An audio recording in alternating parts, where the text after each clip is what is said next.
I'm gonna talk to you.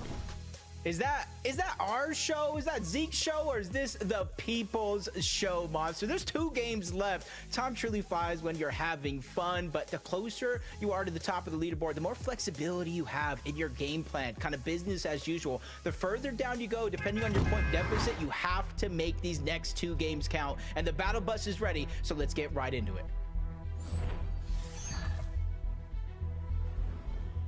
That's right, we're at the tail end of the event day now. Game 4 is here. After that will be game number 5, and group 2 will be wraps. You know, at the start of the day, I made the joke, kind of just politely saying, hey, you know, I don't think we're gonna get any Acorn-esque shenanigans today. I think everyone's gonna lock in. And then you see game 3, and it is just very clear that everyone's here to get the best practice in as possible, preparing up for, of course, globals and then this major here. Talk about good prac though. Resistance base under fire right now. Mud, Sphinx, and Shadow have a little bit of a contestation going on here. Scratching my head just a little bit, but one's already going to get knocked. Sphinx dropped to just a little bit of HP, but luckily for him, he does have the minis on the other side. And Dentic with no builds, he's just trying to back up, reposition. Even with one of his teammates knocked, you know there's so many different tunnels, there's so many different pathways to try to hide in, and it's a surprise contestation, so Shadow, Sphinx, and Muzz may not necessarily be ready for something like this to go all out and clean that one up. Yeah, I thought it was going to all go downhill after Sphinx got tagged up like that, but just barely inching away, and then somehow turning this whole thing around. They get the knock. And Muzz trying to see if he can open up some big tags here. Shadow jumping around. They're essentially full health, especially after this big pot. Just letting time pass. They know exactly where these players are at, and they're pushing forward just enough to make sure they cannot solidify a revive if it does come down to it. But he's nowhere in sight. And this is where they're trying to use their numbers, pouncing on him one after the next, just trying to bake through the guilds, get as much control. And now, Monster, they even have them separated into 2 different individuals. I like this. You know, I've been a big fan of Shadow for several years now. A fun story of coming across him way back in the day. I met him when he was 13 at his first in-person event. Look at how far he has come now as he's continued to just work his way up, and time again now fighting his way through. I think this is the first time I've actually seen him alongside some pretty heavy hitters, you know, with Muzz here. Sphinx, obviously someone who's continued to trend up as far as his overall, you know, confidence and finals go. Very nice to see them survive that drop here and continue to fight their way through it. And I feel like every year there's some, I wouldn't say unknown names, but relatively names that people may not necessarily have a lot of stock in. But Curly as well, we're going to be able to see him tomorrow, one of the newer players, kind of getting that shine, and Shadow as well, getting that shine, being able to play with some of the best. And even on West, you got Victor B playing with the 6-time FNCS champion Epic well, but Lone Wolf from game to game, still going to be contested. This time around, though, King does look like he's going to be the first one to drop. PH Sin getting pressured. This one does not look good, because that's going to be a full wipe. No knocks there on a PH Sin. Yeah, you know, that game just prior was definitely close. You know, it wasn't the cleanest off drop for them. It doesn't surprise me that they fall here, but it's also just a sign that they got to work on that early game drop, especially if they want to be fighting for Lone Wolf Lair potentially at the next major finals. As we know, I mean, that could be any one of our top trio teams that are going to be looking to take that. I know obviously Clicks has been a fan of it, but they've kind of moved over to the Supernova Academy, so yeah, I don't know just yet.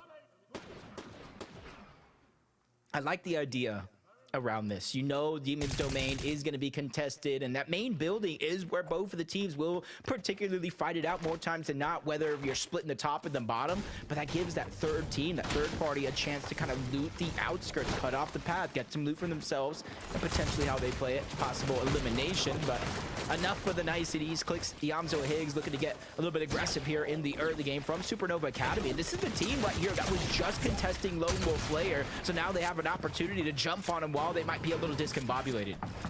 Yep, I like it. And they're moving really quickly here. Clicks with the cone up right there to catch Jacob. Nice and easily done there for themselves. And they make quick work of the first player here. Comes the redash up.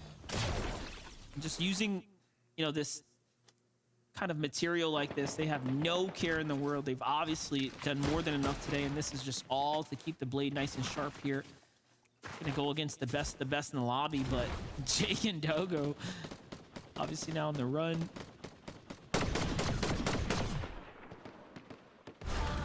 Yeah, typically I would say I don't like using the launch pad, but because exactly that reason. But you really have no other options, no dash sprites, no misform. If you're trying to go ahead and create distance, that might have been the only option, but another one's going to get taken down. So essentially, Doggo is going to be the last one alive over towards Lone Wolf Lair. He has no choice but to kind of sit and wait. Hopefully, he has at least one of those reboot cards of his first teammate that went down, because the clock has started for the second. Yeah, this is interesting. I know, like, obviously, Clixions and Higgs are kind of messing around, having fun here, but, like, getting to this drop here, I would not doubt is obviously one of the cards up their sleeve here. Come for finals, so it's just a cautionary tale of what could be to come. Dogo hides out, though. It seems like he might actually get away with it as the time kind of clicks on here. Yeah, they're not going to find him. Yamza just has a sense. I didn't see him run away. He's probably scratching his head right now. I don't see him lurking around. It's not like even a spotty audio visual. What about here? What about the ammo? He's going back, just trying to get... Because remember, this is a team, they used to land at Lone Wolf Lair a few seasons ago, so they kind of have a lot of familiarity with this spot already. Ooh. Yamza, come on, look how sus. It's the only closed door on both sides, bro. He's got to be in there. Hey, this is a 1v1 for Doggo as well. Well-placed shot into the Fury AR because he does have a gold. It's your only chance, Doggo. Go.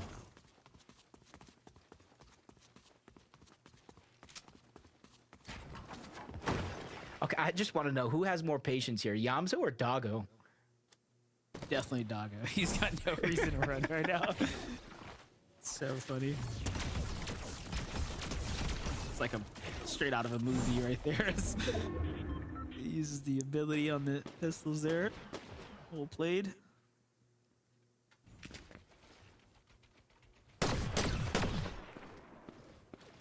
Not too far off from Utopia. Seek, Joji, Donnie. Rotating away from Shining Span this time around. They had the advantage, kind of hold on to it for as long as possible in game one. We're seeing a lot of action kind of break down early on in these games from week to week. Tony able to get that elimination onto Evan, adding to their Storm Surge, being able to kind of get a little bit more loot underneath their hands, and Willers is going to go down as well. So already 2 players on that team down and out. This is a continuation here for Creon, Noisy, and Tony. Just seems game after game they've got Steam's number on their back, but now Zone's kind of pushing through. Looking to kind of take this one on later. Coming back into it though. Take a look from Tony's perspective. How things kind of unfolded here in the replay. Big knock there. Just kind of kicking things off here at the pump power. Oh, and it was just a matter of repositioning for them. They didn't want to be the team kind of getting lurked on there. Pyro's going to be the one left behind now. Just free tags for them though.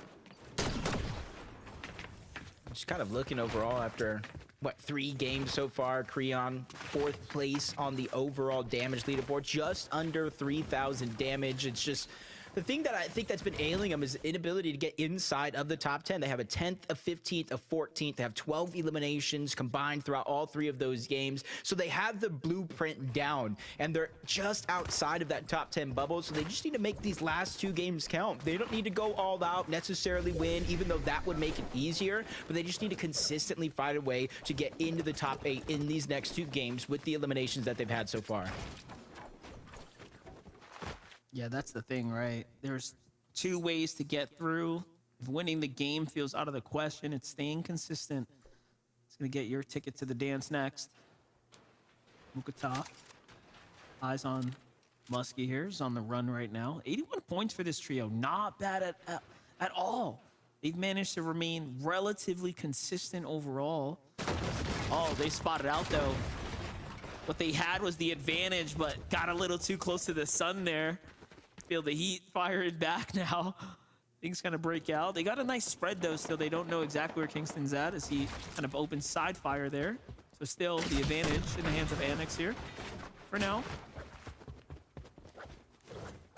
Yeah, finally Kingston's position is going to be revealed by Annex. They do have a decent amount of loot, so Annex not going to have too much troubles getting up to 200 effective shield and HP. This kind of opens up the spot over here on this side of the map, though, due to Mason, Golden, and Chimp qualifying.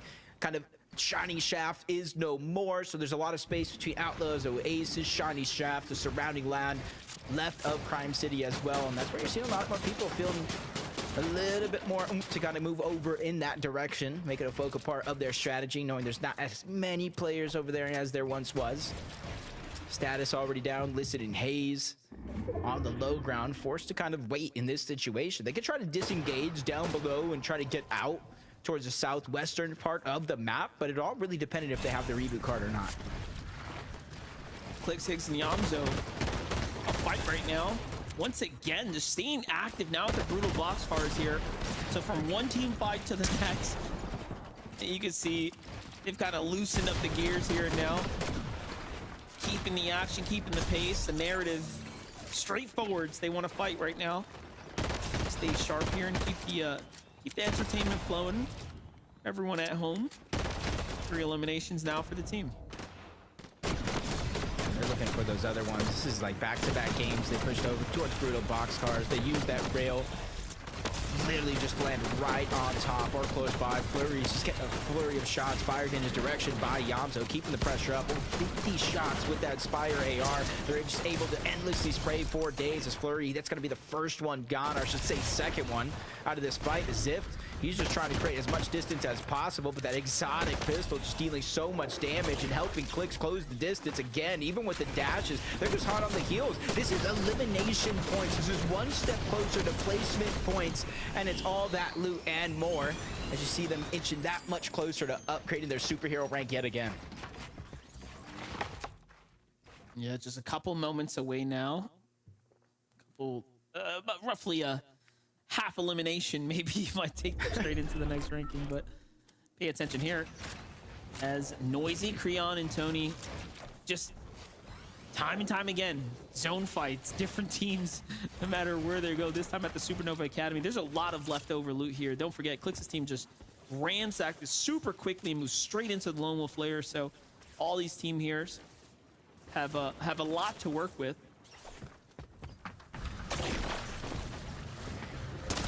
Trying to knock. Seeing some stats right now. Noisy, Creon, Tony, they've taken 9 ticks of Storm Surge throughout these games so far. So you're seeing they're really just trying to make it count. They've taken the most storm damage, I think, out of the entire lobby, matter of fact. And you're seeing it's a huge part of their game plan, sticking so long in the zone. That's how they're finding eliminations. That's how they're finding damage for Storm Surge. But look at what it costs. They're already down at least one of their team members, kind of forced on the back foot. You see one of them disengaging back over to their regular POI pump power. Tony's trying to go over to Supernova Academy in just 2 separate directions. And I would say the blessing is, though, there's just 2 teams there as well. So this overall monster was a 3-team battle. Yeah, that was personal for Tony. He's like, oh, you got my guy. I'm just going to sit here and look for the ambush and try to, you know, turn the tide for them. But Dozier's team managed to do well. They live to see another day. Seems like Tony, Noisy end up regrouping there on the rotate out. So they're going to be long gone here. But for Evan, oh, what do you do? There's nothing you can do there. Kind of repositions, gather some data for a second. He was able to get close to his team. Now they cut off on the other angle. Nice shot by Dozier to take down Willards, trying to even it up into a 2v2. Not able to save the day on his teammate just yet. They got funneled around the outside, but he boxes it up, but no, bites off just a little bit more than he can chew. Dozier's gonna go down, but Cairo loses another one of his teammates. That Zusto that gets taken out. So it's a 1v1 effectively, and just in the distance at Supernova, there's still 3 more teams. Carbone with a dash in all of a sudden. Almost catches Cairo fully off guard there.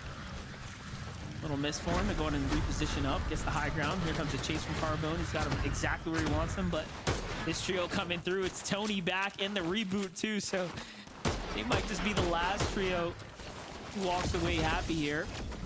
And there's another team in the Supernova Academy. Okay, I don't know what's happening here, actually. I take it all back. Two more teams have shown up from the southern area straight into the Supernova. Okay, one of them is Clicks, by the way. So I guess they did not forget how much loot they left behind. That's actually a very good amount of elimination or information, I should say, for them towards the backside of the zone, because it's still pulling towards the south, so they can make one of two decisions: continue on with the game plan, rotate south depending on how far the actual zone is, or just wait. Whatever team comes out of zone is going to have to run into them, or they go all the way around over that mountaintop, and if they don't have heals, it's probably not going to be a possibility. So the cards have been dealt. Higgs, Clicks, and Yams are the ones that get the better hand. Yeah, they were probably thinking, oh, let's go back. Let's get some A-rank chests, you know? And then all of a sudden there's like mad action at the Supernova kind of in the zone there. So yeah, no sense in sticking around for too much longer. He's trying to devolve quickly here on the feed as you watch Batman Joe and crew jump in, taking out Fade's trio here. Southernmost portion of the map here to kind of round out zone 4.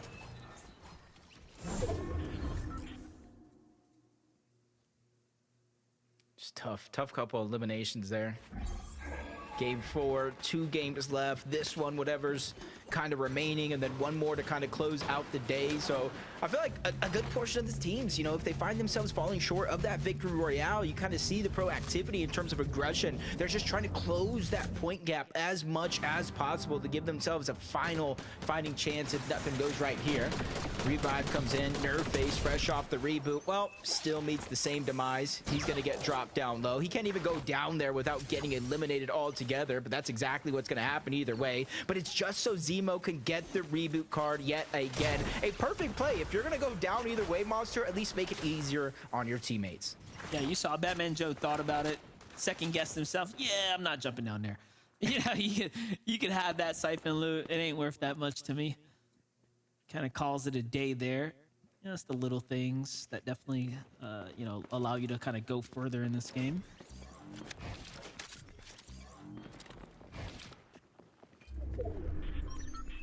Bryce, Dash, and Skittles, just judging by the loadout, they have that mythic DMR. Well, Skittles is still back on the island, so you got to have the medallion as well. And they have good position over control of the Foxy Floodgates Mountains for Skittles. He's just trying to use that misform so that way he does not take that wind tunnel down, because if he did, it would just kind of leave him susceptible to taking a ton of damage from the players in the surrounding lobby. He's just trying to recharge, reunite with the rest of his team. Trying to see who is out. Oh, exactly what I said, Monster. Just wait. Whoever's going to be coming out of zone, well, we got your number. And that's Carbone, kind of meets his demise. But it's just a down, so his teammates have a chance to get him back. Take a look at Cease here. After losing Nerf Face, and then Zemo. He's in a one-on-one up against Listen right now on the other side of the wall. Nesmus is obviously resetting this entire fight here. Oh, and the big pot comes through, so advantage is going to go to Listen here. Great pre-fire there, straight onto Cease. Cease has to hold that one right now and force the back off here. This is essentially both of these players, both Cease and Listen, as solos. Last chance really to kind of leave it up to consistency. You go down here, you might just be too far where you might need a win either way to catch up in terms of those points. But Cease just left down to bandages every 3 seconds, 15 HP. Listen going through the same thing on the other side. Now Listen is fresh out, so he's officially going to be put on the clock. But instead of going through that tunnel dangerously in towards Cease, he just tried to reposition, go elsewhere, but I might have been wrong. He turns around, he's out of bandages, so he needs this siphon if he's looking to stay alive. It's all or nothing for Listen. Yeah, good read by Cease, but Cease is definitely weaker here, but Listen's got that pressure on his back right now. 2 tick really starting to add up here. Cease gets the first bandage off. Here comes the siphon opportunity. You got to hit this once he comes out of misform or it's game. He blocks him, and the edit very cleanly done by Cease. Then just sits there and catches the loot. He won't be rewarded with any extra heals, but the storm sickness, are you kidding? No. He was in there the whole time. How long? That's 500 damage of storm that Cease took in the early game with the rest of his team to go down to storm sickness. Now both him and Listen Gonna leave it up to a last game miracle to try to qualify for the grand finals. Otherwise, they're gonna be stuck into LCQ, so don't be afraid just yet. The season won't be over. It just got that much harder. That's crazy. I think that's the first for broadcast. If we watch a fight go the distance this kind of early, if you want to call this mid game early enough, but the full storm sickness after a clutch.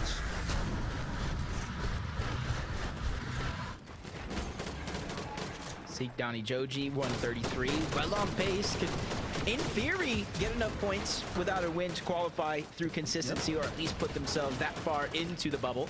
No placement points just yet. Top 18. One team needs to go down. Then they will start to cascade in with every team that does fall. Half of the monster usually set. I want to say one thing. So that should be it's still point, or at least not so much for a good chunk of these teams here today. Yeah, my team needs it, team is down this need game, to so win they almost. can't secure a victory royale. Still not They've so. surely got one of the top 5 positions. If Clix's team doesn't take a win at some point or another, these other teams are going to really come down to a limited amount of slots, if you will. So it'll be pretty contentious for the last few remaining spots if, of course, our first and second most consistent teams don't take a win here soon. But the way Yamso, Higgs, and Clix are playing right now, and with the lack of King in this game, I think they might have this one in the bag. So he got 4th in game 1. He's 4th on the leaderboard. Can he win game 4? How much of number 4 is Clix's kind of magic number, or kind of forceful number, you know, so to say? But Tony, noisy. They lost Creon not too long ago. 93 points though here, Monster. They really got to start to make this one count. It's not too far of a rotation, but you can already see in the mini map how many other teams are already beating them to the punch. Real much. Yeah, a lot of teams got to move. I'm looking at that Western kind of pack right there. See most already poised up for the quick rotate. Bryson Dash Skittles looking good here to kind of get to the front side first. Who's on height? Oh, it's Shadow, Muzz, Sphinx on high ground right now from contested surprise. 2 height down. Yeah, I saw it. Oh my god. Really talking about making games count. Fortnite 8 match. But what match do? 18th place, Monster. Almost 100 points down from that bubble of where they need to go. So high ground without a couple of those teams going to get contesting you in this lobby. This one might be the one that they make count. Bryce Dash Skittles, they see teams right across, and they're just trying to claim space. Look how much space they've given themselves down low, all the low ground. Even a tunnel on top of that one. 2 teams already setting their eyes up above. Degen, Slate, and Jerry. They're the ones that have their heads in the clouds, though. Much to kill. Muzz's team playing second height right now. I read I can see it. All in Stuffy, so from, you know, back and forth, some games they kind of fell a little short. Other games they went the distance here. They find themselves in an end game sprint once again. First for Noah plays as well there. You saw with Chaos Gaming just kind of holding on here, getting pressured by the lobby. But look at this high ground hold by Degen and Jerry. They kind of got this far positioning, full control of the sky here and now.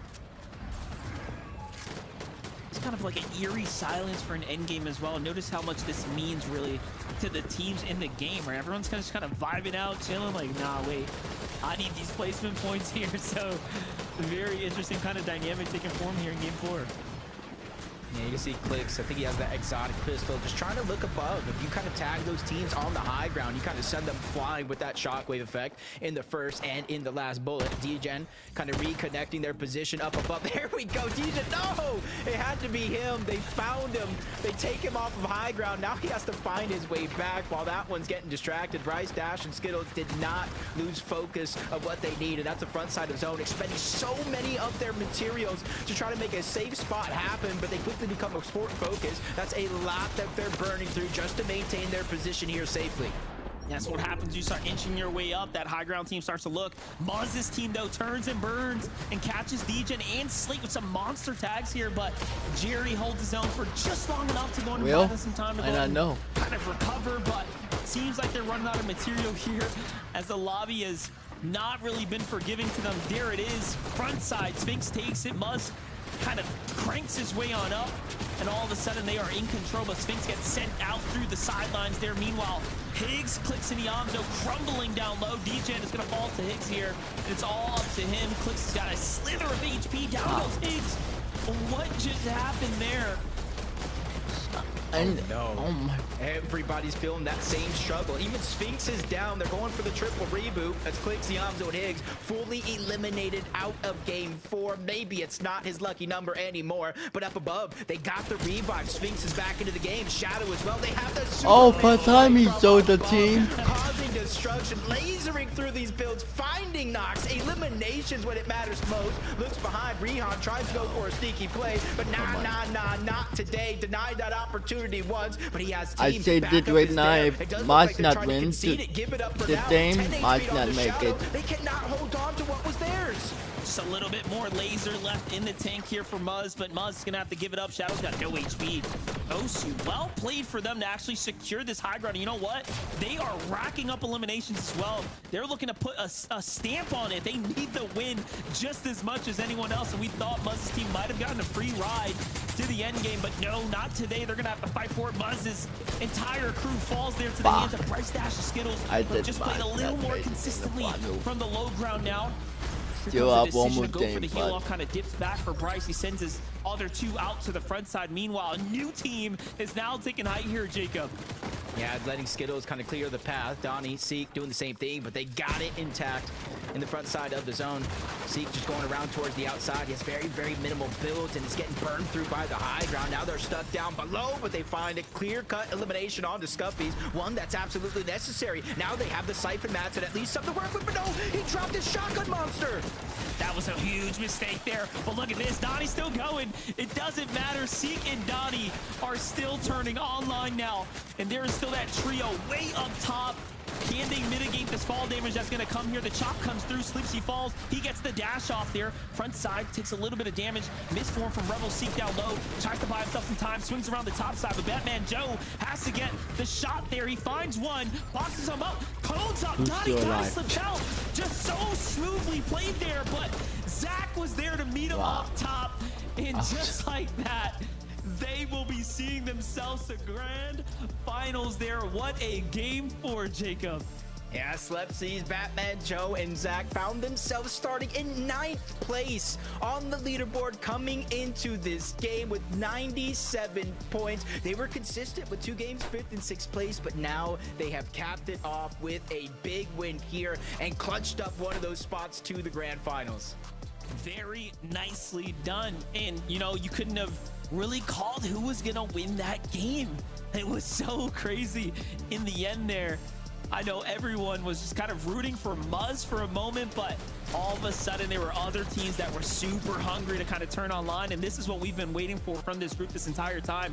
Who was going to fight for height and actually take this Victory Royale? Clearly, this is the fast track to the finals. From Zach's perspective, it looked pretty chill as he had you know, enough time to kind of pick up his siphon there and fight his way back in. Donnie just had no idea where to turn at that point. What a game for Sleepsy, Zach, and Batman Joe. Congratulations there, match number 4. Zeke, what else do you got for us now? Bro, this is exciting, right? That game is, I feel like these games have gotten more and more chaotic as we've gone on, which feels like it shouldn't be the case, right? Because whenever a trio gets VR, like that's one less trio in the lobby, and yet they are still more and more chaotic, Kelly. But still, for the trio, they're going to grand finals, right? Again, they wipe their hands. They say, hey, look, with a single game left to go, we got it. We're making it through. And I love that Jacob kind of pointed out their placement coming into this, because their game 2 at 20th place with no elims really tough, right? And then you kind of go like, all right, our bags are kind of slowly getting pushed against the wall now. We really need to make something happen. And game 4 to do it before it's all over, Kelly. I'm good. You know, I'm good with that. That's fine. AD bomb. I mean, you talk about placements within this game in group number 2, but for me, I'm looking at placements as a whole. They were one of the last teams to qualify through the play-ins, and in fact, only Zach has one FNCS finals appearance. So Slep and Batman Joe, incredibly green players, to see them all come together now and be able to not just enter into the group stages, but to get a win off of some really big names. Vivid, that is how you want to start your FNCS journey. Yeah, I mean, incredible stuff. Incredible way to go ahead and make it into your first FNCS finals. And I love the fact that Kelly pointed out, yeah, taking down big names in the mix there as well. One of the key moments of the game, obviously, them taking the higher ground for Muzz's trio right there. Incredible work for them. I thought Muzz had that game in the bag as soon as he finally came out of the scuffle that ended up happening on the higher ground when DJ kind of fell off of it. But yeah, incredible pickup from this trio right there. And then even in the end, right, beating up on Donnie at the end there. Good work from this trio. Absolutely. Congratulations. Once again, Grand Finals is their next stop for us. Our next stop is a short break. When we return,